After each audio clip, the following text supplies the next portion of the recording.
1 month before Marilyn Monroe died, she posed for 2,500 photographs over 3 days. The photographer, Bert Stern, called it the last sitting, though he didn't know it would be her last anything. What nobody understood at the time was that Marilyn knew. She showed up to that hotel suite with champagne and sleeping pills, wearing sheer scarves and nothing else, desperate to create one final image of herself before it was too late. The haunting part isn't the photos themselves. It's what Marilyn did afterward, taking a red marker and Xing out every image where she looked too vulnerable, too broken, too real.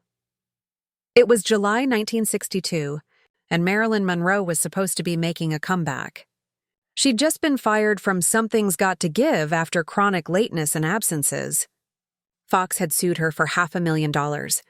The press was calling her washed up, unreliable, finished at 36. But Vogue had commissioned a photo shoot with Bert Stern, one of the hottest fashion photographers in New York, and Marilyn saw it as her chance to remind the world why they'd fallen in love with her in the first place. Stern was nervous when he arrived at the Bel Air Hotel that July evening. He'd heard all the stories. Marilyn was difficult, late, impossible to work with. But when she opened the door to the hotel suite, she wasn't the troubled star everyone was talking about. She was charming, funny, excited about the shoot. She'd brought Dom Perignon champagne to celebrate. She had ideas about the photos she wanted to create. And she was ready to work. What Stern didn't know was that Marilyn had also brought pills. Throughout the 3-day shoot, she'd disappear to the bathroom and come back slightly hazier, slightly more unguarded. The champagne flowed. The music played.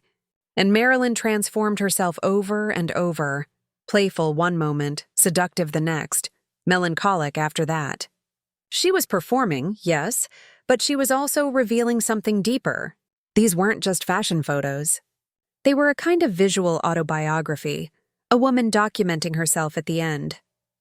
Stern later said he'd never worked with anyone like Marilyn. She understood photography instinctively, knew exactly how to move, how to catch the light, how to create an image. But there was something else happening too. Between shots, when she thought he wasn't looking, her face would change. The performance would drop, and the exhaustion underneath was staggering. He'd see it, try to capture it, and she'd notice and snap back into Marilyn mode. It was like photographing two different people who happened to share the same body. The hotel suite became their world for those 3 days. Stern set up his lights and cameras. Marilyn brought props, jewelry, scarves, nothing else. She had very specific ideas about what she wanted. She didn't want to be photographed like she had been in her early career, all bombshell and sex kitten. She wanted something more sophisticated, more artistic, more European. She wanted to be seen as a woman, not a girl. As an artist, not a commodity. But there was desperation underneath all of it. Stern could feel it. The way she'd ask, again and again, "Do I look beautiful? Do I look good? Will these help?" Help with what, he wondered at first. Then he understood. She thought these photos could save her career. She thought if she could just be beautiful enough, artistic enough, compelling enough on camera, the studios would want her again. She didn't understand that the problem was never how she looked. The first session went late into the night. Marilyn wore sheer-colored scarves, pink, red, orange, draped strategically but leaving little to imagination. She wasn't shy about nudity at this point in her career. She'd posed nude at the beginning, when she was desperate and broke. Now, at the end, she was posing nude again, but for different reasons. This wasn't about survival. This was about control. This was about creating the image she wanted to leave behind. Stern shot roll after roll of film. Marilyn moving, laughing, posing with jewelry, looking directly at the camera with an expression that was both knowing and vulnerable. There's a particular photo from that first night. Marilyn lying on white silk, one arm above her head, looking at the camera with what can only be described as resigned sadness. It's beautiful and heartbreaking. That look in her eyes says she knows something the viewer doesn't know yet. But here's what makes this story so haunting. 6 weeks after the shoot, when Stern went to show Marilyn the contact sheets for her approval, She took a red grease pencil and started marking X's across dozens of images. Not because they were unflattering in the traditional sense. These were gorgeous photographs. But Marilyn X'd out any photo where she looked too raw, too exposed, too much like Norma Jeane instead of Marilyn Monroe. The images she rejected are the most powerful ones. In them, you can see everything she'd spent her career hiding. The pain, the exhaustion, the desperate need to be loved, the fear that she'd never be enough. The performance had cracked, and the real person was visible. And Marilyn couldn't bear to let those images exist. So she crossed them out, tried to make them disappear, tried to control her image one last time. Wait until you hear what happened during the second session. Marilyn showed up wearing even less, just jewelry and sheer fabric. The vulnerability increased. The champagne consumption increased. The pills kicked in harder, and something shifted in the photos. The earlier ones had been playful, almost joyful. These were different. These were the photos of someone saying goodbye. There's a series where Marilyn is wearing nothing but a white scarf, lying on red silk. The scarf barely covers her. Her expression is distant, almost absent. These images are so intimate they feel voyeuristic, like we're seeing something we shouldn't see. And maybe that's exactly what Marilyn intended. Maybe she wanted to be truly seen one last time, before the performance ended permanently. Stern later said that Marilyn seemed to be fighting two impulses throughout the shoot: the desire to be completely exposed and vulnerable, and the terror of being seen that way. She'd pose nude, then ask to see the Polaroids immediately, then get anxious about how exposed she looked. She wanted to be known and hidden at the same time. That's the paradox of being Marilyn Monroe distilled into a 3-day photo shoot. The third and final session happened on July 9th. Marilyn arrived later, more disoriented. The pills were winning.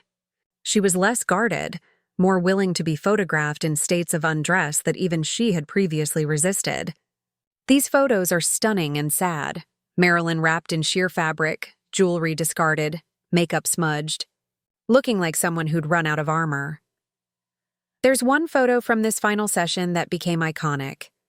Marilyn lying on her side on white silk, completely nude except for jewelry, one hand near her face, eyes closed. It's one of the most beautiful photographs ever taken of her. It's also one of the saddest. She looks exhausted. Not just physically tired, but soul tired. Tired of being beautiful. Tired of being desired. Tired of being Marilyn Monroe. By this point in the shoot, the line between Marilyn and Norma Jeane had dissolved. The performance was too exhausting to maintain. Between shots, she'd lie there, eyes closed, looking like someone who'd run a marathon. And Stern kept shooting, capturing those in-between moments of absolute exhaustion and surrender. Many of those became the images Marilyn later exited out. Too real. Too vulnerable. There's a series from this final day where you can see Marilyn falling asleep between shots. Her eyes are closed, her face is slack, her body has gone limp. And there's something almost obscene about these photos, not because of the nudity, but because of the violation of watching someone at their most defenseless. Stern later admitted he felt conflicted about those images. They were artistically powerful, raw, honest, heartbreaking, but he was photographing someone who was not fully in control. The champagne and pills had taken over. Years later, after her death, he wondered if he should have stopped shooting. If he should have recognized what he was documenting, the last days of Marilyn Monroe. But in the moment, in that hotel suite, all he knew was that he was getting extraordinary photographs. Images that transcended fashion, that captured something essential about fame and beauty and the cost of both.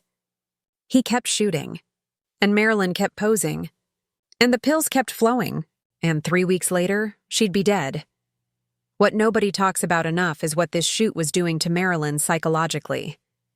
For 3 days, she performed femininity, sexuality, vulnerability, strength, everything the world had always demanded from her, while increasingly chemically impaired. She was literally drugging herself to get through a photo shoot about her own beauty. The disconnect between the gorgeous woman in the photos and the suffering person taking pills between shots is almost unbearable to think about. The pills weren't new. Marilyn had been relying on prescription medication for years: Nembutal to sleep, Dexedrine to wake up, sedatives to manage anxiety. But during the Bert Stern shoot, the pill-taking became part of the creative process. She'd take something to loosen up, to quiet the critical voice, to access the vulnerability that made for powerful photos. It was method acting applied to modeling, using chemicals to access emotional states. Stern noticed but didn't intervene. This was the 60s, and pill-taking wasn't yet the scandal it would become. Besides, Marilyn was a professional. She showed up, she performed brilliantly. But looking at the progression from day 1 to day 3, you can see the deterioration. The eyes get hazier. The body language gets looser. The performance becomes harder to maintain. And here's something that makes it even more heartbreaking. Marilyn was hoping these photos would help her career. She thought if she could just remind people how beautiful she still was, how photogenic, how magnetic on camera, maybe Fox would rehire her. Maybe another studio would want her. Maybe she'd get another chance. She was using her body one more time to try to save her career, not understanding that the industry's problem with her was never about how she looked. The cruel mathematics of Hollywood were simple. Marilyn Monroe at 36 was considered old, difficult, expensive, unreliable. It didn't matter that she could still photograph like a dream. What mattered was insurance premiums, budget overruns, and the fact that there was always another young blonde waiting. Marilyn didn't understand this.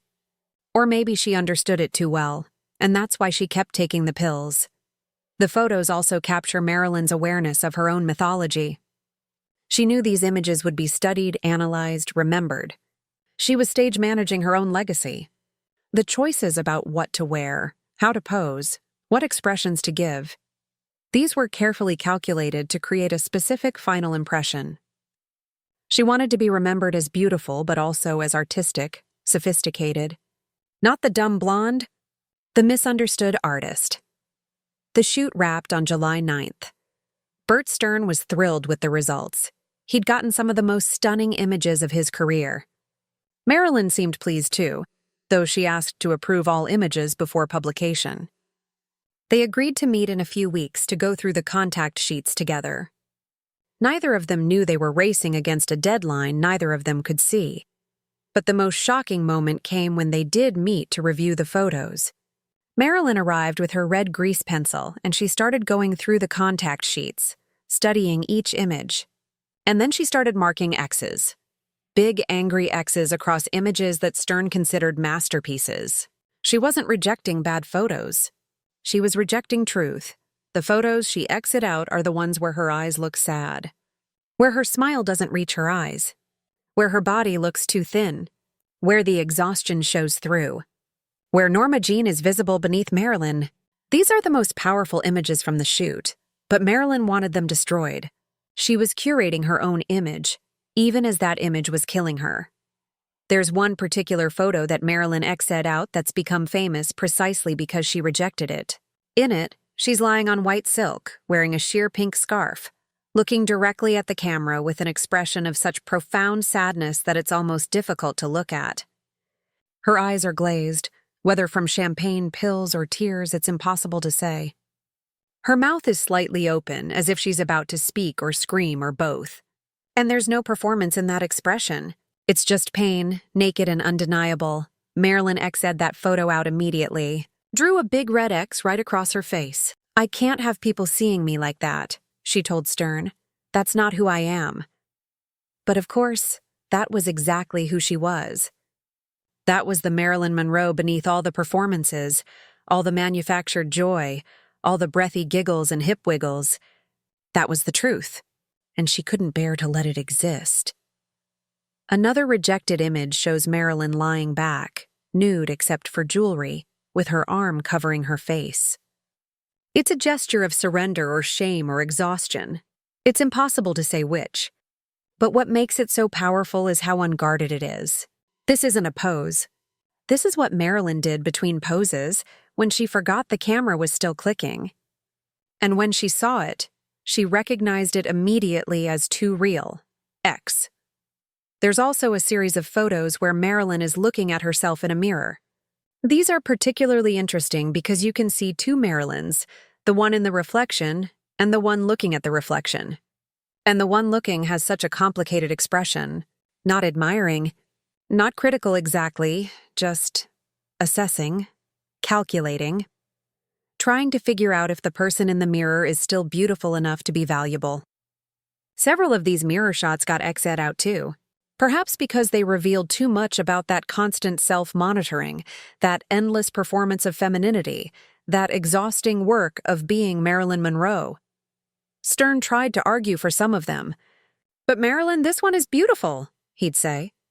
And she'd shake her head. "I look too sad there. I can't have people seeing me like that." She was still trying to maintain the illusion, still trying to be what everyone needed her to be, still hiding the real person behind the performance. Here's what gets me about those X'd out photos. Marilyn spent her entire career being told she was just a dumb blonde, just a sex symbol, just a beautiful body with nothing inside. And when a photographer finally captured the depth of her pain, the complexity of her interior life, the cost of being Marilyn Monroe, when he captured proof that there was a real, suffering, complicated person inside the icon, she tried to erase it.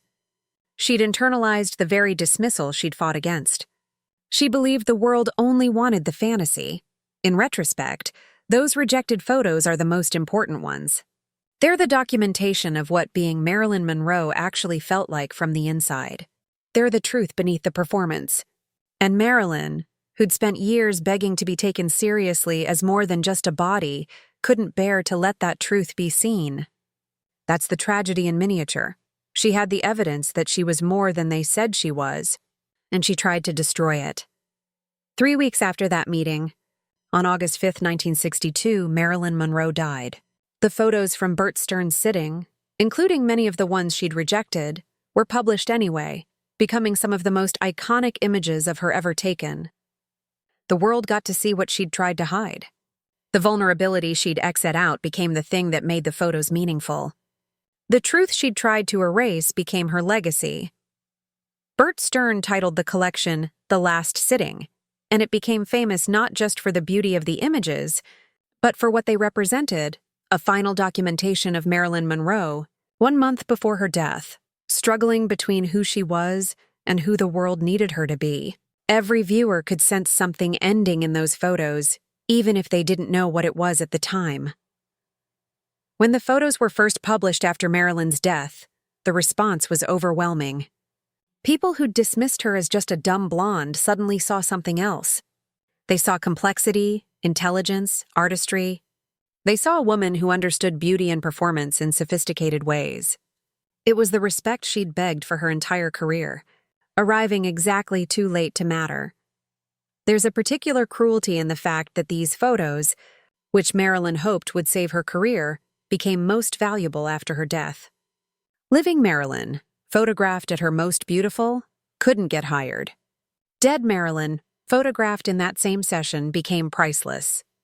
The industry that had devalued her in life suddenly discovered her worth in death.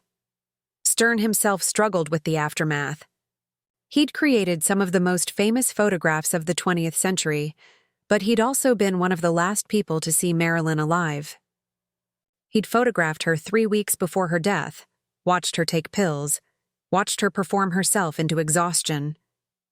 In later interviews, you can hear the guilt. Should he have intervened? But what could he have done? Marilyn was making her own choices. The pills were prescribed.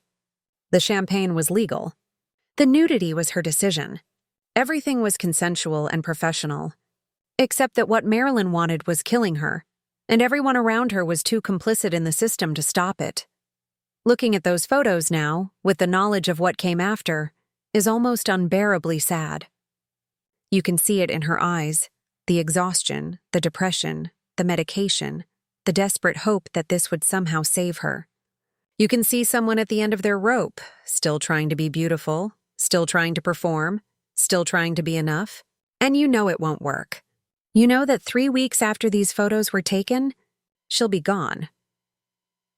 What's particularly painful is knowing that Marilyn saw these photos and still believed her problem was not being beautiful enough, not being desirable enough, not being the fantasy perfectly enough.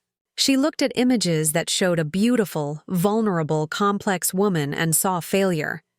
That's what the industry had done to her, convinced her that being human was failing.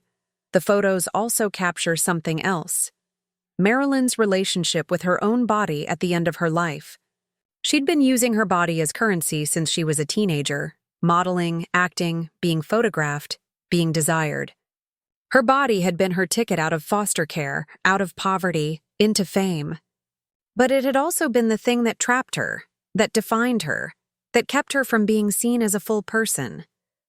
And here, at the end, she was offering it up one more time, hoping it could still save her. There's something deeply sad about watching someone who's been objectified their entire life continue to objectify themselves, not knowing what else to do. Marilyn had learned that her value was in how she looked, in how she could make people feel when they looked at her. She'd never been taught that she had value beyond that. So when her career was falling apart, when the studios were turning on her, when the press was calling her washed up, she went back to the one thing she knew how to do: be beautiful on camera. The shoot also reveals Marilyn's complicated relationship with nudity. She'd been photographed nude when she was broke and desperate, and those photos had nearly destroyed her career when they surfaced. But she'd also, over the years, used nudity as a form of power, choosing when and how to be photographed without clothes as a way of reclaiming agency over her image. The Bert Stern photos exist in that complicated space, simultaneously empowering and exploitative. Art and objectification, her choice and her last resort. What Bert Stern captured, perhaps without fully intending to, was the cost of being Marilyn Monroe. The constant performance, the chemical assistance needed to maintain that performance, the terror of being truly seen, the desperate need to be truly known, all of it is visible in those photos, especially the ones Marilyn tried to reject. The X'd out images are the real autobiography. And here's something that should haunt anyone who looks at those photos. While Marilyn was posing in that hotel suite, fighting to create a perfect image of herself, she was also, we now know, planning her death. The pills she was taking between shots weren't just to get through the session. They were part of the accumulation that would kill her 3 weeks later. She was simultaneously creating her final image and destroying herself. The photo shoot and the suicide were the same project, controlling how she'd be remembered. There's a particular sequence of photos where Marilyn is wrapped in sheer orange fabric, lying on white silk, looking at the camera with an expression that can only be described as goodbye. These weren't published until after her death, and when people finally saw them, the recognition was immediate. That's the look of someone leaving. Not leaving the room or the shoot, but leaving life, saying farewell without words. Bert Stern didn't understand what he was photographing at the time. He thought he was capturing a beautiful woman for a fashion magazine. What he actually captured was a suicide note written in images. Every photo was Marilyn saying, "This is how I want you to remember me. This is the version of me that should survive. Not the sad one, not the broken one, not the real one. The beautiful one.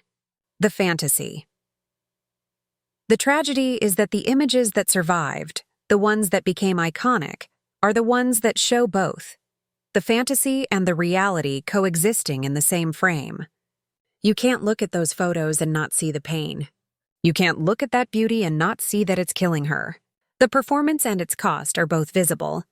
Marilyn tried to hide that duality, Xing out the photos that showed it most clearly. But even in the images she approved, you can see it if you know to look. What's particularly cruel is that these photos, which Marilyn hoped would revive her career, didn't matter at all to the studios. Fox didn't care that she could still photograph beautifully. They cared that she was considered unreliable. Other studios didn't care about the stunning Vogue spread. They cared about the insurance liability. The thing Marilyn had relied on her entire career, her ability to be beautiful on camera, had stopped being enough. And she didn't know how to be anything else. In the end, The Last Sitting is a document of someone who'd been performing their entire life, trying to perform one more time, and discovering they were too exhausted to maintain the illusion. The gaps in the performance, The moments where Norma Jeane shows through, the vulnerability Marilyn tried to erase, those are what make the photos matter. Those are what make them art instead of just fashion photography. When you look at those images now, you're not just seeing Marilyn Monroe. You're seeing the end of Marilyn Monroe. You're seeing someone who knows they're running out of time, running out of options, running out of the energy required to be who everyone needs them to be. You're seeing the moment before the performance ends forever. The photos Marilyn exit out, the rejected ones, tell the real story. They show a woman who is more than a sex symbol, more than a dumb blonde, more than a male fantasy. They show a complex, suffering, brilliant person trapped inside an image they could never escape. And the fact that Marilyn herself tried to reject those photos, tried to keep the world from seeing that person, might be the saddest part of all. She'd fought so hard to be seen as more than a body, and when a photographer finally captured that more, she tried to erase it. 3 weeks. That's all she had left. 3 weeks after sitting for those photos, after drinking champagne and taking pills and posing nude and trying to be beautiful enough to save herself, Marilyn Monroe would be dead. The photos would be published. The exes would be ignored. The images she tried to hide would become the most powerful documentation of who she really was. And the world would finally see what she'd tried so hard to hide. That being Marilyn Monroe was killing her, had always been killing her, and that these photos captured the final moments before that long, slow death was complete. Which city are you watching from? Drop your location in the comments below. Now we want to hear from you. Have you ever tried to control how people see you, even when showing the truth might have been more powerful? Have you hidden your pain behind a performance? How do you decide what parts of yourself to show and what parts to hide? Share your thoughts in the comments. If this story moved you, don't forget to like this video and subscribe to Boulevard of Monroe for more stories about the cost of fame, the price of beauty, and the humans behind the icons. Hit the notification bell so you never miss our next story.